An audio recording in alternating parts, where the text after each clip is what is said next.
finds the inside man. Back to Kearns, back to Cronk. Cronk is there!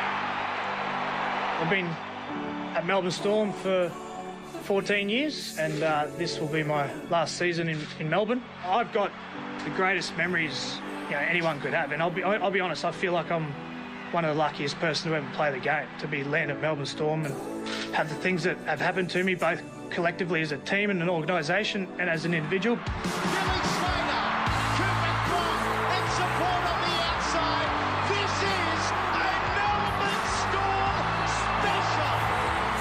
Cronk on the left-hand side to Slater. What a pass! The big three! The Clive Churchill Medal winner, Cooper Cronk. Craig, Cameron and Billy. You talk about the big three. In my eyes, they're probably the real big three. I'm a distant relative if you talk about those three in terms of the contribution that they've made to this football club. From Cronk to Slater, back to Cronk, and they're in some type of mood today. A huge hole, gives it to Cronk. Melbourne are in. The winner of the 2013 Dally M Award is Cooper Cronk. Yeah, what a career and a partnership it's been. It's time now to talk with the man of the moment himself. Cooper Cronk joins us live from our Melbourne studios. Cooper, what did you find most difficult about making this decision? Well, that was difficult just watching that highlights package then. It brings up the emotions and everything like that. I had a few more flowing locks back in the day. But, yeah, just the emotion just tied to the whole thing, whether it's the club, the group, the individuals. And, I went around yesterday doing the Last Supper with most of the boys that I wanted to tell before, obviously, the public announcement. But, yeah, the most difficult thing is the emotion. And I've sat on the other side of the room watching guys tell exactly the same story over 100 times. And no matter how much you do it or how much you're aware of it, it never prepares you for it. And today, obviously, was a bit of an emotional day. And, yeah, we got through it okay. So, Cooper, you've announced that you're going to come to Sydney next year and basically you're open to all offers. And you're a man who doesn't leave things to chance. So we want to know what clubs already are you interested in, because there's no doubt you've had a look at them.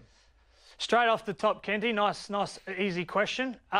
Look, to be honest, I need to apologise. I probably wasn't strong enough in my press conference earlier today in regards to that. I know that's going to be the talking point out of it, but I've got no interest in taking offers or looking at offers or even considering offers from Sydney anytime soon. And I'm talking over a couple of month period, because I actually don't know if I want to play on next year.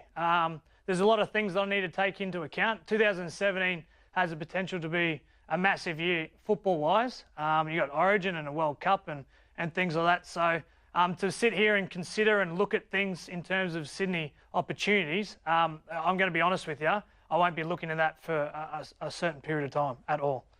You know the conspiracy theory around is that Des Hasler has the same manager as you. He's re-signed to Canterbury for 2 more years. We can't let it just go. Yeah, but sometimes journalists add 1 to 1 and don't come up to 2. So, yeah, look, that's the world we live in. And, to be honest, the amount of money that's in rugby league these days, it's everyone's entitled to an opinion. Everyone's entitled to write articles and sort of guess and everything from here or there. But I'm going to be honest with you, I have not considered anything post having made that decision today, and I don't think I will be considering it for a period of time yet. You can trust me, Cooper, when it comes to that time when you need to divulge. If you were to come to Sydney, if you were to play on beyond this year, what would be a factor? Would it be money? Would it be coach? Would it be the opportunity to win another premiership?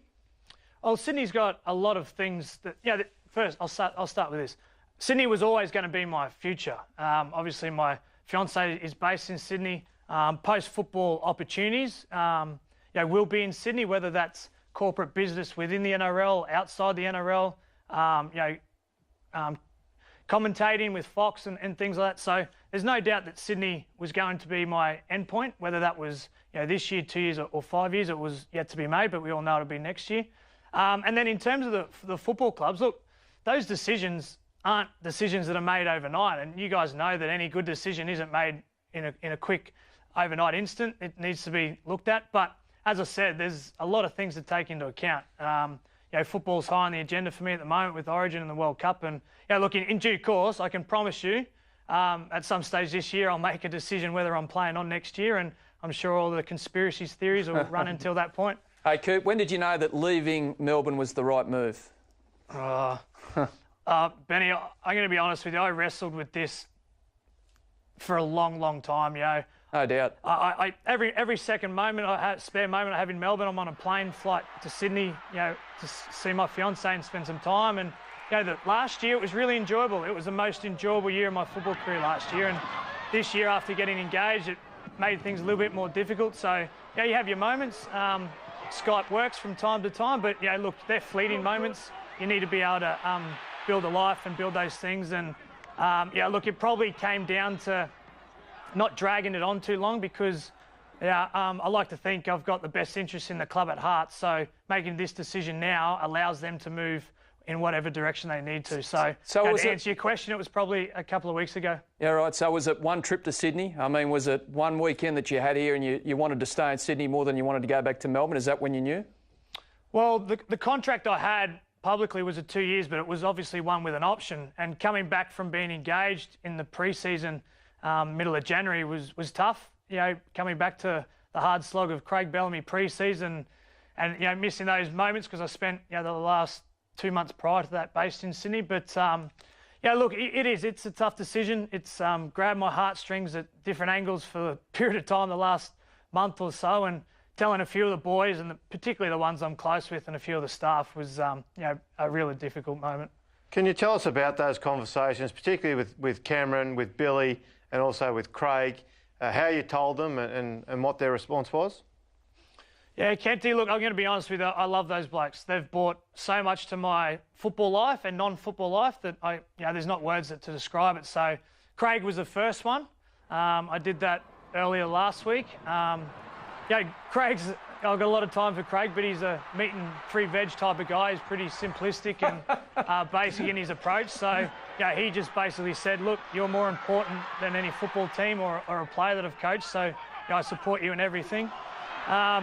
With Cameron, he comes from the practical side. I rocked up to his place and he was sweeping the front lawn in his old man slippers, and we just had a chat. And he was obviously very supportive for me personally, but I think his mind was ticking over to the practical side in terms of what decisions are next. Yep. And then Billy, Billy's probably the more emotional of the other guys, and he had his family at his house when I walked in to say what I was going to say. And to be honest, that's the reason why part of this decision is because those guys have their family and their wives and things like that all in the city, and the city that they love and the team that they can play for. And that's the thing that I want to have. And fortunately or unfortunately, whichever side you sit on it, I can't have that, but that's okay.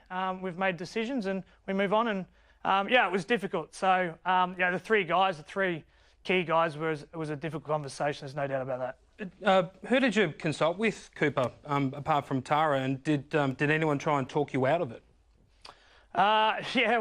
Majority of the playing group tried to.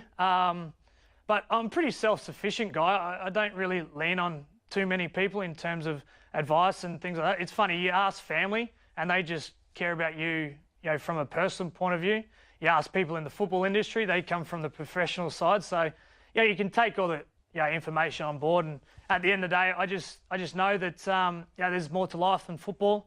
And hopefully I've paid the Storm fans, a little bit of respect and good times through what they've given me over a long period of time. And obviously I'll move in a different direction. What that direction is, I'm not really sure. But hopefully there's some really big smiles to have in 2017. Cooper, I'm going to ask you this question. It is a little bit early, but shoot. You're going to get to it at some point. I want to know what you're going to take away from Melbourne about the Storm, because we all marvel at the club, what they do. What's the thing that you take away? I think as footballers, some people say we don't get life lessons playing rugby league, but I tend to counter that.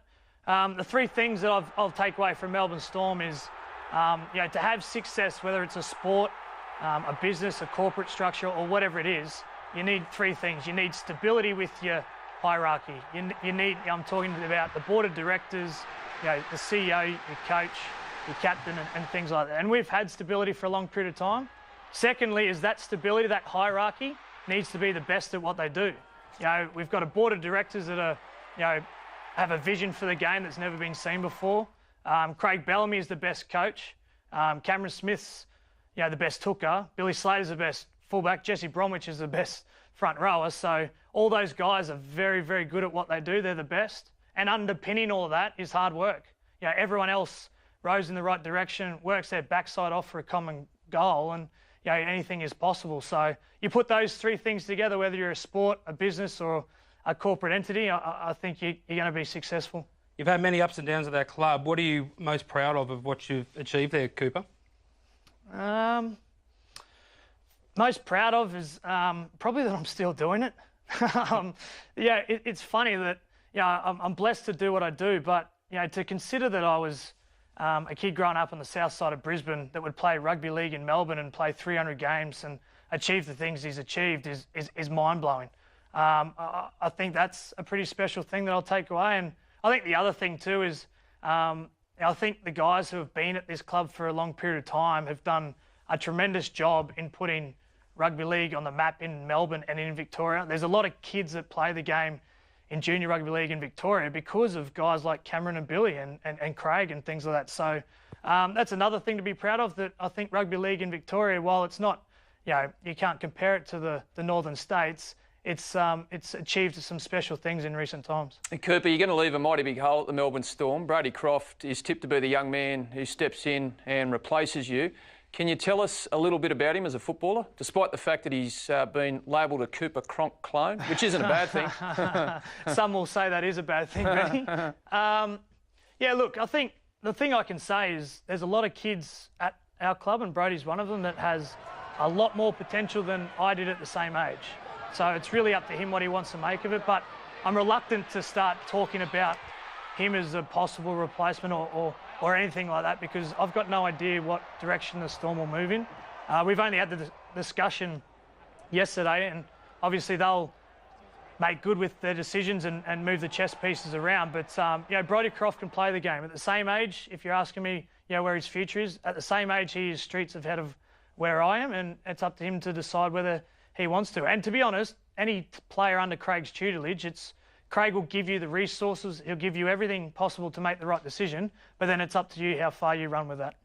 One of the things, Cooper, that Melbourne do better than anybody is celebrate milestones and make sure that they acknowledge that and do it the right way.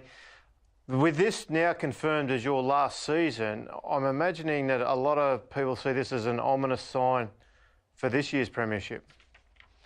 Yeah, you could look at it that way, but in terms of getting back to the milestone things, I think the thing that we always use, whether it's a 50-gamer or someone, for example, Cameron breaking the all-time most wins as a player on the weekend, if it's important to the individual, it's important to the team.